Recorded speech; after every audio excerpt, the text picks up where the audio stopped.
students. Now I am explaining exercise 1.6 of class 9th chapter 1. Exercise 1.6 करवाने से पहले मैं आपको ये लॉज ऑफ एक्सपोनेंट्स जो हैं वो रिवाइज करा रही हूँ, ठीक है। तो एक्सपोनेंट्स के लॉज आपने वैसे 8th क्लास में भी पढ़े हैं, लेकिन अब मैं आपको एक बार रिवाइज करा देती हूँ। जैसे ये है a और इसके ऊपर पावर लगी है m, इसको क्या बोलते हैं हम? पावर या एक्सपोनेंट। इसको बोलते हैं हम एक्सपोनेंट्स, जो ऊपर लगा होता है। और a को क्या बोलते हैं? a is called base. a को बेस बोलते हैं और जो ऊपर लगा होता है उसको क्या बोलते हैं? एक्सपोनेंट। अब सबसे पहला लॉ ये है कि a की पावर m इंटू a की पावर n मीन्स जब हमारे बेस जो हैं वो सेम होते हैं, यहाँ बेस सेम है, अगर बेस सेम है तो इनकी पावर्स क्या हो जाएंगी?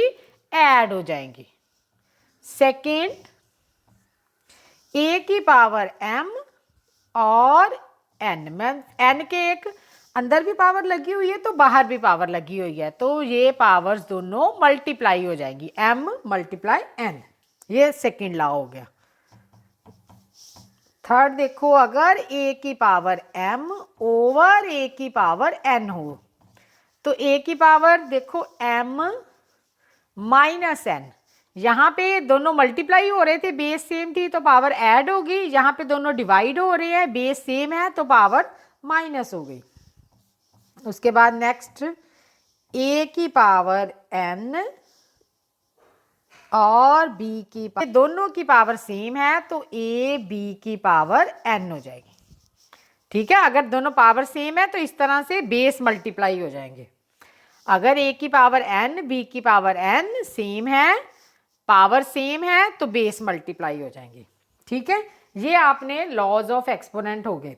इसके अलावा अगर इस तरह से हो, ये आपने देखना है a की रूट वाली पावर लगी है तो इसका मीनिंग है a की power 1 over n।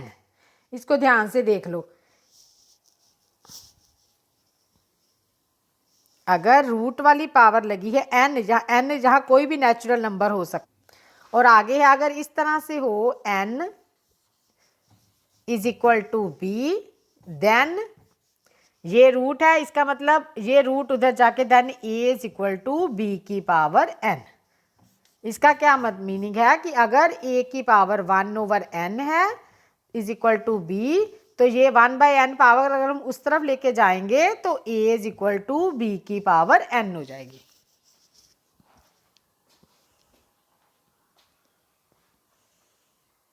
Now I am explaining exercise 1.6 question number 1। 64 की पावर 1 ओवर 2, तो इसको हमने किस तरह से सॉल्व करना है? 64 की पावर 1/2।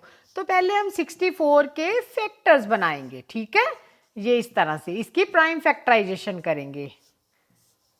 64 पहले 2 के टेबल से पे गया तो 64 को 2 से डिवाइड करके 32 आ गया, फिर 32 भी 2 के टेबल पे चल जाता है तो 16 आ गया, फिर 2 से डिवाइड किया 8, फिर 2 से डिवाइड किया 4, फिर 2 से डिवाइड किया 2। तो इस तरह से 64 किसके इक्वल आ जाता है? 2 की पावर, काउंट करो 1 2 3 4 5 6, 2 की पावर 6। 64 इज इक्वल टू 2 की पावर 6। तो हम यहाँ पे लिख देते हैं 2 की पावर 6 और बाहर हमारे पास आ गया 1/2। अब हमने जो लॉज ऑफ एक्सपोनेंट्स में पढ़ा था कि अगर एक पावर अंदर हो एक पावर बाहर हो तो वो दोनों पावर्स मल्टीप्लाई हो जाते हैं, तो हमने यहाँ पे ये दोनों पावर्स मल्टीप्लाई कर ली। ये कटिंग हो गई, 3 आ गया तो ये बन गया 2 की पावर 3। अब 2 को 3 बार मल्टीप्लाई करो तो कितना आता है? देखो 2 2 ज़ा 4, 4 2 ज़ा 8। ये हमारा आंसर हो गया फर्स्ट पार्ट का। इसी तरह से हम सेकंड पार्ट सॉल्व करेंगे। 32 की पावर 1/5। अगर आप 32 की प्राइम फैक्टराइजेशन करते हो तो देखो पहले जितनी बार 2 पे जाता है उतनी बार कर लो, फिर उसके बाद 3 पे शुरू कर लेना, लेकिन ये 32 तो 2 पे ही जाता है और हमारा 1 आ गया। इसका मतलब 32 इज इक्वल टू 2 की पावर 1 2 3 4 5। ठीक है, 2 की पावर 5 बन गया। तो ये 32 की जगह पे हम क्या लिख देंगे, 2 की पावर 5 और 1/5। अब फिर से एक पावर अंदर है, एक पावर बाहर है, तो हम इसकी कटिंग कर देंगे। 2 की पावर 1 इज इक्वल टू 2। ये आंसर बन गया हमारा। और ऐसे ही थर्ड पार्ट करो। 125 की पावर 1/3। ये देखो थर्ड पार्ट 125 की पावर 1/3। अब इसकी प्राइम फैक्टराइजेशन करते हैं हम 125 की। तो ये 5 के टेबल जाएगा, ना तो ये 2 के टेबल पे जाएगा या ना 3 के टेबल पे जाएगा, तो 5 के टेबल पे जाएगा। 125 को 5 से डिवाइड करेंगे तो 25, फिर 25 5 के टेबल पे चला जाता है 5, फिर 5। तो ये 125 इज इक्वल किसके इक्वल हो जाएगा, 5 की पावर 3। 125 इज इक्वल टू 5 की पावर 3। तो हमने यहाँ 125 5 की पावर 3 और बाकी ये 1/2 है, ये बाहर वाला। अब फिर से एक पावर अंदर हो गई, एक पावर बाहर हो गई, तो हमने दोनों पावर्स मल्टीप्लाई कर दी। 3 3 कैंसिल हो गए, 5 की पावर 1 मीन्स 5। ये हमारा आंसर हो गया। क्वेश्चन नंबर 2 देखो, इसको हमने सॉल्व करना है। फर्स्ट पार्ट 9 की पावर 3/2। तो जब आप 9 की प्राइम फैक्टराइजेशन बनाओगे, 9 2 के टेबल पे तो जाता नहीं है, 3 के टेबल पे जाता है। 3 3 ज़ा 9, फिर 3 1 ज़ा 3। तो इसका मतलब 9 किसके इक्वल हो गया, 3 की पावर 2। तो हम 9 की जगह पे 3 की पावर 2 लगाएंगे। 9 की जगह पे हम 3 की पावर 2 लगाएंगे और जो बाहर पावर लगी हुई है ये वाली 3/2, 9 की जगह पे हमने 3 की पावर 2 लगा दी है। अब देखो क्या करना है हमने, फिर अंदर वाली पावर और बाहर वाली पावर को मल्टीप्लाई कर देना है। जब मल्टीप्लाई करने लगे हैं तो ये देखो ये 2 और 2 कट जाएगा, तो 3 की पावर 3। अब 3 को 3 बार मल्टीप्लाई करो तो कितना आता है, ये देखो 3 इंटू 3 3 3 ज़ा 9 होता है और 9 3 ज़ा 27। इसका मतलब इन तीनों को मल्टीप्लाई करके 27 आ जाएगा। ये आपका फर्स्ट पार्ट का आंसर हो गया 27। सेकंड पार्ट देखो अब जरा, 32 की पावर 2/5। अब हमने लास्ट क्वेश्चन में भी 32 के फैक्टर्स बनाए थे, तो आप इस तरह से 32 के फैक्टर्स बनाओगे इसको। ये देखो प्राइम फैक्टराइजेशन कर लो 32 की भी। सारा ये 5 बार ये 2 पे ही जाता है, तो ये 2 की पावर 5 ओवर 2 की बाहर एक अंदर पावर बन जाएगी, एक बाहर पावर बन जाएगी। ठीक है, 32 की जगह पे हमने 2 की पावर 5 लगाई। इस तरह से ब्रैकेट लगा सकते हो आप। फिर 2 की पावर 5 मल्टीप्लाई 2/5, 5 कट गया, 2 की पावर 2 और 2 इंटू 2 मीन्स 4। 2 को 2 बार मल्टीप्लाई करेंगे तो 4 आ जाएगा। आगे क्वेश्चन नंबर 3 थर्ड पार्ट देखो, 16 की पावर 3/4। अब 16 के प्राइम फैक्टराइजेशन बना लेते हैं, यहीं से देख लेते हैं। ये देखो अगर 16 होता तो यहाँ से हमारी शुरू होनी थी। इसका मतलब 16 की वैल्यू किसके इक्वल आएगी, 2 की पावर 4।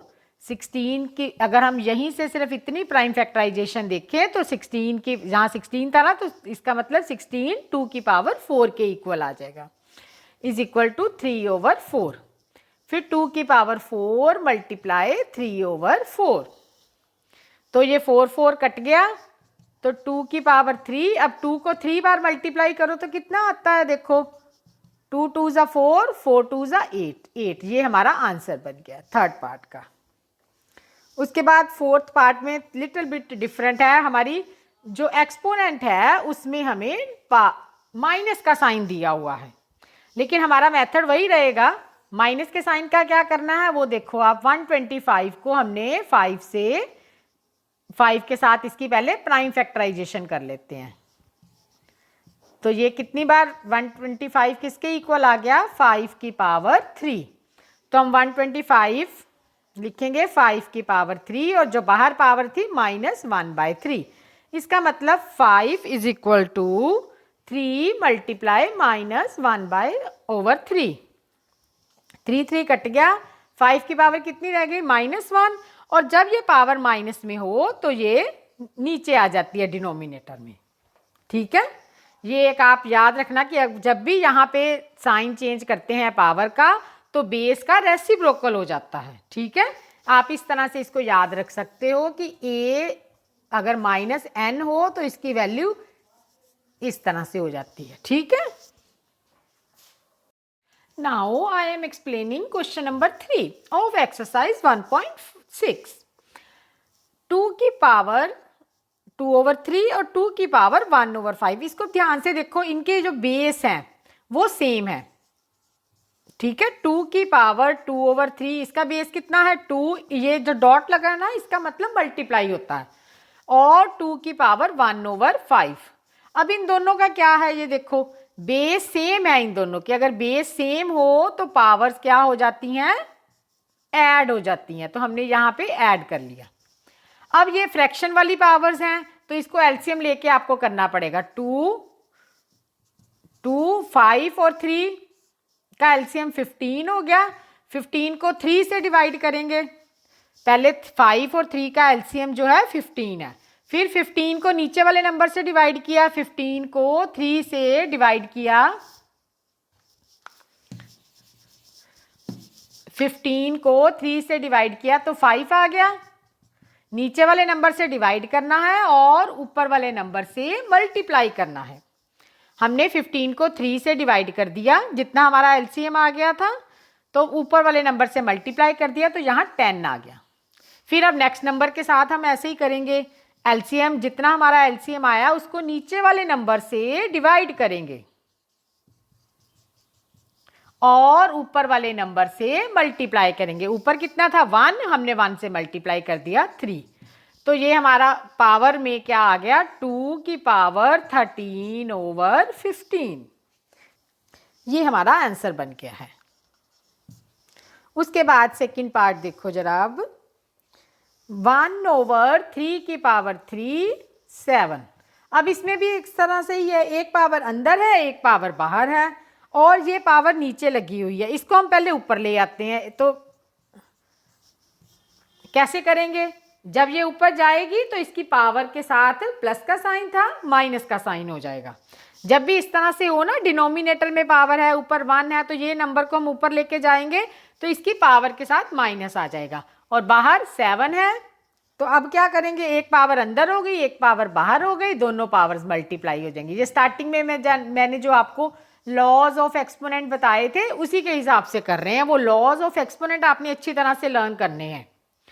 ठीक है, इस क्वेश्चन में अप्लाई हो रहे हैं आपके लॉज ऑफ एक्सपोनेंट्स। एक पावर अंदर है एक पावर बाहर है, तो दोनों पावर मल्टीप्लाई हो जाएंगी और हमारा आंसर आ जाएगा। अब नेक्स्ट में देखो 11 की पावर 1/2 और 11 की पावर 1/4। अब इसमें भी 11 बेस सेम है तो पावर क्या हो जाएंगी, माइनस हो जाएंगी।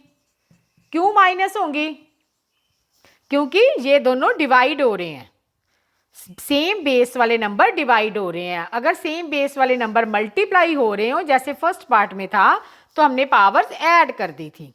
अब यहाँ पे सेम बेस वाले नंबर्स जो हैं डिवाइड हो रहे हैं तो हमने पावर्स को माइनस कर दिया। फिर ये 2 और 4 का एलसीएम 4 आ गया।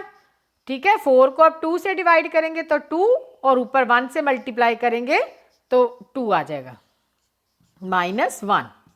इसी तरह से दूसरा करना, 4 को 4 से डिवाइड किया 1 तो ये, और 1 से मल्टीप्लाई कर दिया तो 1। इसका मतलब 11 की पावर 1/4। ये हमारा आंसर बन गया थर्ड पार्ट का। उसके बाद फोर्थ पार्ट देखो, 7 की पावर 1/2 इंटू 8 की पावर 1/2।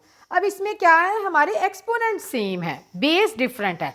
तो ये भी लॉज ऑफ एक्सपोनेंट में मैंने बताया था, तो तब इनके बेस मल्टीप्लाई हो जाएंगे और पावर इस तरह से सिंगल कर देंगे। ठीक है, तो ये बन गया 56 की पावर 1/2। ये आपका आंसर बन गया। 8 7 56 1/2।